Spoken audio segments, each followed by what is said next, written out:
যেটো ঘটনা হ'ব লাগিছিল দুৰ্ভাগ্যৰ কথা তাৰমানে যেতিয়া আমি ঘৰত পৰা আহি পেলাই মই 11টা 10 আৰু 15ৰ ভিতৰতে মই ইউকো বেংকতে আহিছিলে তাৰপিছত মই গভৰ্ণমেণ্টে ট্ৰানজেকশ্যন হয় এইটো তাৰমানে ডিএলএছৰ পইচা হয় তাৰমানে ইউনিয়ন বেংকৰ পৰা আমি 2,15,000 টকা আমি ওলাইছিলোঁ ইউকো বেংক তাৰপিছত মইতো নাজানো তেনেকৈ বুলি ঘটনা হ'ম বুলি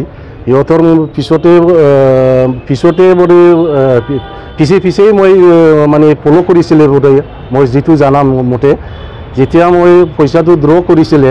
তাৰপিছত বেগত লৈ পেলাই মই আকৌ নিজে গাড়ীটোৰ স্কৰ্পিঅ'ৰ গাড়ীত তাতে ওচৰত পৰা ঘূৰি পেলাই মই যেতিয়া গাড়ী স্কৰ্পিঅ'ৰ মানে দৰ্জাটো খুলি পেলাই বেগটো যেতিয়া মানে মই ভিতৰতে সোমাই দিলোঁ তেতিয়া এজন মানুহ মোক ক'লে দাদা আপোনাৰ পইচাটো পৰি গ'ল তাৰপিছত মই সঁচাকৈ মই পইচাটো মই কেতিয়াও তেনেকৈ ঘটনা হোৱা নাছিলে মই সদায় মানে ভাবোঁ মানে পজিটিভেই পাওঁ মানে তেখেতেও মানে ভাল মানুহ বুলি মই ভাবিছিলোঁ তাৰপিছত সেই পইচাটো তেনেকৈ মানে চিটাই দিছিলে বেছি পইচা নহয় 40-50 টকা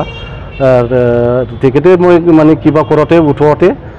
পিছতে আহি পেলাই গাড়ীৰ পিছত নি পেলাই দৰ্জাটো খুলি পেলাই বেগটো লৈ গ'ল আৰু কিমান টকা আছিলে টকাটো আছিলে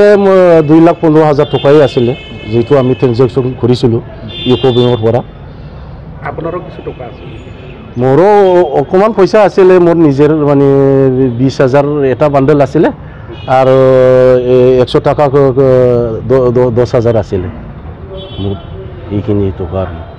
এই পইচাটো কি ফৰেষ্ট ডিপাৰ্টমেণ্টৰ কিবা আছিল নেকি লেবাৰ চেবাৰ দিব সেইটো পইচাটো ফৰেষ্ট ডিপাৰ্টমেণ্টৰ লেবাৰে পইচাই আছিলে 2,15,000 টকাটো বাকীটো মোৰ 30,000 টকাটো মোৰ নিজে পকেটতে আছিলে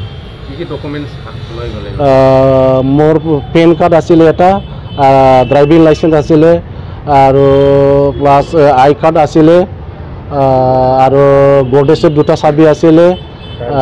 গাড়ী স্কৰ্পিঅ'ৰ গাড়ী চাবি আছিলে আধাৰ কাৰ্ড আছিলে সেইখিনি ডকুমেণ্ট আছে আৰু কাগজ পত্ৰ আছিল নেকি তেনেকুৱাতে ইম্পৰ্টেণ্ট আৰু কাগজ পাতি তেনেকৈ আৰু নাই মুঠতে এইটো পেন কাৰ্ড আধাৰ কাৰ্ড আৰু এটিএম কাৰ্ডো এটা আছিলে এফআইআৰ মানে আমি একচুৱেলি আমি কিবা দিয়ে হেণ্ড ৰাইটিং বা কিবা দিয়ে আমি কৰা নাই তাৰে মোক দিয়ে মানে আমি বাৰবেলি আমি কিবা কৰা হ'লে আৰু আহিছে সিহঁতৰ তেওঁৰ লোকৰ যি কৰে সিহঁতৰ কৰিব আমি